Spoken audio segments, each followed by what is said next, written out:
नौ सी देखिए आपके पास जो चैप्टर है आपके पास force and laws of motion. तो इसमें चैप्टर्स में से जैसे आपको मालूम है कि मोशन और force and laws of motion दो चैप्टर आपके कोर्स में आएंगे।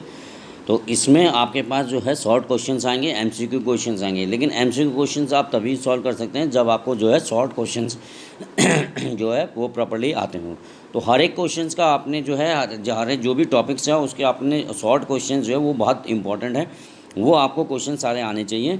और जब वो आएंगे तो उसी के ऊपर बेस्ड जो है आप एमसीक्यू क्वेश्चंस को सॉल्व कर सकते हैं। जैसे उस क्वेश्चंस में आपको सेंड कर रहा हूँ। तो ये पहले टॉपिक में से है, फोर्स वाले में से। अब इसमें इन्होंने दिया है जैसे डिफाइन फोर्स। अब मान लीजिए आपके पास आता है कि डिफाइन फोर्स, यानी फोर्स को आप कैसे करके डिफाइन करेंगे। तो फोर्स को आपने डिफाइन किस तरह से करना है, फोर्स को आपने डिफाइन, अगर आप फोर्स को डिफाइन करना चाहते हैं तो फोर्स को डिफाइन करने के लिए आपके पास आपको डेफिनेशन उसकी याद होनी चाहिए। तो फोर्स अभी तक आप पढ़ते आए तो आप तो लिखते हैं फोर्स इज ए पुश और पुल। तो ये डेफिनेशन जो है वो इनकम्प्लीट डेफिनेशन होती है आपके पास। कंप्लीट डेफिनेशन में आएगा आपके पास कि force is a that physical quantity due to which a change take place in shape, size, position, velocity and direction of an object. ठीक है, तो ये आपने ध्यान रखना कि शेप फोर्स के कारण से किसी भी ऑब्जेक्ट की शेप में, साइज़ में, पोजीशन में, वेलोसिटी में, डायरेक्शन में, किसी में भी चेंज आ सकता है। सेकेंडली, अगर आपको फोर्स को सिंपली डिफाइन करना है तो आपने वो फॉर्मूला आपके पास याद होना चाहिए। जैसे फोर्स होता है F = m/a। तो फोर्स F m में आप लिखेंगे तो ये फॉर्मूला आपको याद होना चाहिए। अब यहाँ पे m जो है मास है, a क्या रिप्रेजेंट कर रहा है, एक्सीलरेशन। तो ये आपको मालूम होना चाहिए कि फोर्स जो है आपके पास मास और एक्सीलरेशन के ऊपर डिपेंड करता है। यानी अगर वो कहता है कि what are the factors on which force act on a body depends, तो वो आप लिख सकते हैं कि फोर्स जो होता है वो मास के ऊपर और एक्सीलरेशन में डायरेक्ट डिपेंड करेगा। यानी फोर्स जो होता है वो मास के डायरेक्टली प्रोपोर्शनल होता है और एक्सीलरेशन के भी डायरेक्टली प्रोपोर्शनल होता है। सेकेंडली, वो फोर्स पूछ सकता है कि what is the unit of force. तो देखिए फोर्स की यूनिट क्या होगी आपके पास, देखिए force is equal to F आपके पास m मास। अब मास को किस में मेजर करते हैं, kg में। तो यहाँ पे आप मास को लिख देंगे आपके पास kg। ठीक है, और एक्सीलरेशन को किस की यूनिट होती है आपके पास, मीटर पर सेकेंड स्क्वायर। तो अब इसको मीटर पर सेकेंड स्क्वायर इसकी यूनिट हो जाएगी। ठीक है, तो KG metre per second square. और यही हमारे पास क्या कहलाता है, इसी को हम क्या बोल देते हैं, ये this is also known as the newton. तो यही आपके पास जो होता है वो न्यूटन कहलाता है आपके पास। ठीक, तो न्यूटन इसकी यूनिट हो जाएगी। फोर्स की यूनिट जो होती है आपके पास वो न्यूटन होती है। तो अगर आपको ये ध्यान नहीं है कि फोर्स की यूनिट क्या है आपके पास, तो आप जो है एक 1 मार्क्स का क्वेश्चन जो है आपका रॉन्ग हो सकता है। तो यूनिट आपको याद होनी चाहिए।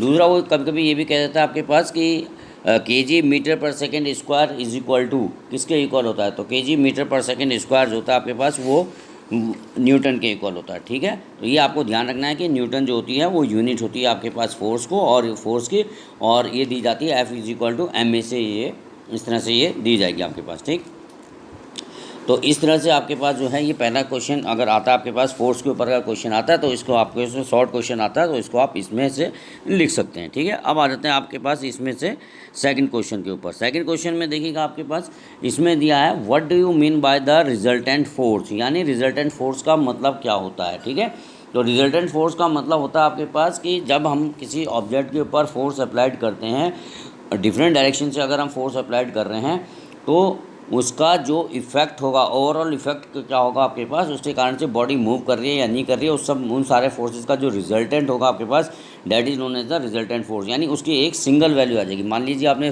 चार तरफ से मान लीजिए कि आपके पास कोई ये ऑब्जेक्ट है, इस ऑब्जेक्ट में आपके पास फोर्स आपने यहाँ से भी लगाया एक डायरेक्शन, ये दूसरी डायरेक्शन होगी, ये आपके पास तीसरी डायरेक्शन होगी, ये आपके पास चौथी डायरेक्शन, चारों तरफ से आप इसमें फोर्स अप्लाइड कर रहे हैं। तो रिजल्टेंट फोर्स क्या हो जाएगा आपके पास, इन चारों फोर्स के कारण से जो नेट फोर्स ऑब्जेक्ट के ऊपर लग रहा होगा वही फोर्स रिजल्टेंट हो जाएगा। मान लीजिए आपके पास ये फोर्स कितना था, 1 था, ये फोर्स कितना था आपके पास, ये 2 है, ये फोर्स कितना है आपके पास 3 है, ये वाला फोर्स कितना है आपके पास 4 है। अब इन चारों फोर्स अगर बॉडी के ऊपर लगेंगे तो इनका जो रिजल्टेंट फोर्स होगा ऑब्वियसली उसकी वैल्यू एक सिंगल फोर्स की बराबर आएगी। तो वही आपके पास जो है रिजल्टेंट फोर्स कहलाता है आपके पास। ठीक है, तो रिजल्टेंट फोर्स को अगर हम डिफाइन करना चाहें तो हम उसको लिख सकते हैं resultant force is that single force acting on a body which produce the same effect on body as produce by the number of force acting simultaneously. ये वाला फोर्स जो होगा आपके पास, ये चारों फोर्स लगेंगे और इन चारों फोर्स के कारण से जब बॉडी मूव करेगी, इसका मतलब ये होगा कि जो सिंगल रिजल्टेंट फोर्स हो रहा और जो ये चारों फोर्स एक साथ लगेंगे, अलग अलग एक साथ अगर लगते हैं बॉडी के ऊपर, तो दोनों का इफेक्ट जो होगा सेम होगा। तो वो जो फोर्स होगा उसी को हम रिजल्टेंट फोर्स कह देते हैं। तो रिजल्टेंट फोर्स का मतलब था net force that will act on a body, और वो जितने भी फोर्स ऑब्जेक्ट के ऊपर लगते हैं उन सब का जो है एक रिजल्टेंट होता है, एक नेट वैल्यू होती है।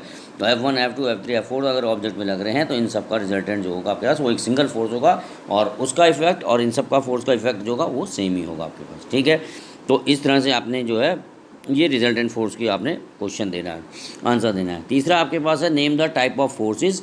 अब इसमें ध्यान रखिएगा, टाइप ऑफ फोर्स में मैंने आपको दो चीज़ें कराई हैं। टाइप ऑफ फोर्स में होता है आपके पास, पहला मैंने आपको बताया था कि आपके पास बैलेंस्ड कंडीशन, बैलेंस फोर्स और अनबैलेंस्ड फोर्स होता है। अगर बैलेंस्ड CED बैलेंस्ड, और दूसरा होता है आपके पास अनबैलेंस्ड फोर्स। ठीक है, अनबैलेंस्ड फोर्स, अनबैलेंस। ठीक है, तो दो टाइप के फोर्सेज होंगे, एक बैलेंस फोर्स होगा, एक अनबैलेंस फोर्स होगा आपके पास। इसमें आप ध्यान रखिएगा कि कौन सा फोर्स बोल रहा है, ये जो है आपके पास, ये इसमें टाइप्स ऑफ फोर्स आपकी बुक में जो गिवन है, NCERT में जो गिवन है उनकी बात कर रहा हूँ, उसमें आपके पास बैलेंस और अनबैलेंस फोर्स गिवन है। आपको मैंने ये भी बताया आपके पास कि इसमें हमारे दो टाइप के फोर्स और भी होते हैं आपके पास, जिसमें हम लिखते हैं एक कॉन्टैक्ट फोर्स,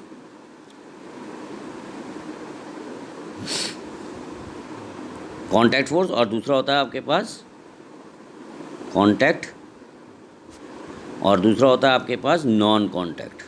ठीक है, नॉन कॉन्टैक्ट। तो दो टाइप के और फोर्सेज होते हैं, एक कॉन्टैक्ट हो गया, एक नॉन कॉन्टैक्ट फोर्सेज हो गया। तो कॉन्टैक्ट और नॉन कॉन्टैक्ट फोर्सेज जो होते हैं, यहाँ पे आपके पास कॉन्टैक्ट फोर्स का एग्जांपल मैंने आपको पहले भी बता रखा है। कॉन्टैक्ट फोर्स का एग्जांपल होता है जैसे कि आप फ्रिक्शन फोर्स हो गया, ये एग्जांपल है कॉन्टैक्ट फोर्स का। इसका मतलब होता है अगर दो बॉडीज़ एक दूसरे के कॉन्टैक्ट में आ जाती हैं आपके पास, उस समय जो फोर्सेज टेक प्लेस कर रहा है, जैसे फ्रिक्शन फोर्स है, वो कॉन्टैक्ट फोर्स हो गया। या किसी भी ऑब्जेक्ट को अगर आप मूव करवाना चाहते हैं, एक प्लेस से दूसरे प्लेस में चेंज कराना चाहते हैं उसकी पोजीशन को, तो आपको फोर्स अप्लाइड करना पड़ेगा, आपको उसके कांटेक्ट में आना पड़ेगा।